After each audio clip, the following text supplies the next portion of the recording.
If you're sitting in New York right now thinking about moving to Orlando, let me save you months of research. You could be saving $20,000 a year in taxes alone, but there are some hidden costs here that could completely change your decision. In this video, I'm going to break down the real numbers, where you should actually live, and the things nobody talks about, including one thing that surprises almost every New York buyer. I'm Todd Schroth.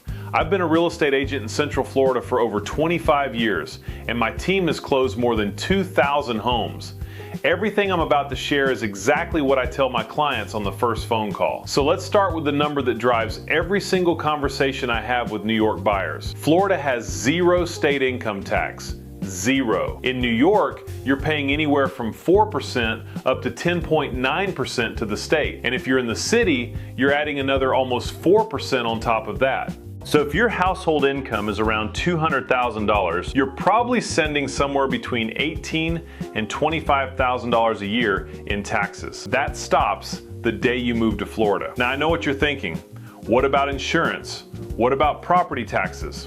We're getting there, but just hold that number in your head for a second. Now let's talk about housing, because this is where things really start to shift. Right now in 2026, the median home price in the Orlando area is around $400,000. In Manhattan, you're looking at over $1,100 per square foot. In Orlando suburbs like Lake Mary, Oviedo, Winter Park, you're closer to $200 to $290 per square foot. So that $650,000 budget that maybe gets you a small condo in New York, here, that's a 4-bedroom house, 3 bathrooms, pool, good school district. That's a completely different lifestyle. Now the big question is, where do you actually live? Because when most New Yorkers think Orlando, they're thinking theme parks. You're not living there. That's not where we send relocation buyers. Let me give you the 3 areas I recommend the most. First, Winter Park. If you're coming from somewhere like the Upper West Side, Hoboken, Westchester, and you still want that walkable, charming, tree-lined feel, that's Winter Park. Great restaurants, coffee shops, real community. Prices are higher, usually $650 to $750, but it holds value really well. Second, Lake Mary and Longwood. This is where I send families. Top-rated schools, safer neighborhoods, newer homes, easy highway access. You're typically in the $4,000 to $7,000 range. Third, Oviedo. This is where you stretch your budget. Same strong school district, but lower prices.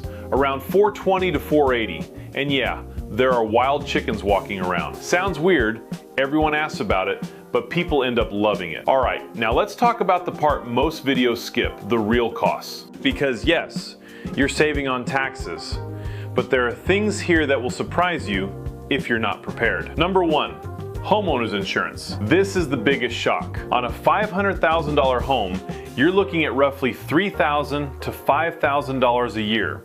Sometimes more depending on the home. You need to plan for that up front. Property taxes. In Orange County, you're around 1%. So on a $500,000 home, that's about $4,800 a year. With Florida's homestead exemption, that drops a bit. Still, compared to New York, you're usually coming out ahead. Then there's HOA fees. A lot of communities have them. Could be $80 a month, could be $500 to $600 depending on amenities. Always factor that into your real monthly payment. And then the weather. Let's be honest. Summers here are hot, 90 degrees, high humidity. Your electric bill might hit $150 to $250 a month. But then January comes around, and you're sitting outside in 70-degree weather while your friends are posting snow photos. That's when it clicks. Now let's talk schools real quick, because I know that's a big one. Seminole County, Lake Mary, Oviedo, Longwood, consistently one of the top school districts in Florida. Winter Park also has strong options, and there are great private schools if that's your route. Jobs and lifestyle. Orlando is way more than tourism. You've got healthcare, tech, defense, remote workers moving in from all over, and the lifestyle shift is real. You're outside more. Parks, lakes, trails, everywhere. It's not New York, and honestly, that's the point. Now before you move, there are a few things about buying in Florida that might surprise you. Closings are usually handled by a title company, not an attorney. There's something called a sinkhole inspection. Totally normal here. Older homes need a 4-point inspection for insurance. And this one surprises people. You can often negotiate for the seller to cover 2 to 3% of your closing costs. That's $10,000 to $15,000 on a $500K home. Very common here. All right, I told you at the beginning I'd answer the question everyone asks. Do people regret moving from New York to Orlando? In 25 years, I've seen maybe a handful move back. The vast majority, and I mean over 95%, say the same thing. I wish I moved sooner. Not because it's perfect, but because the financial relief and lifestyle change hit immediately. If you're seriously thinking about making the move, the best next step is just a quick call with me. We'll go over your budget, timeline, and the areas that actually make sense for you. No pressure. You can use the link below or text me directly. If this helped you out, hit the like button. It really helps more people find this. And subscribe if you want honest Orlando real estate content every week. I'll see you in the next one.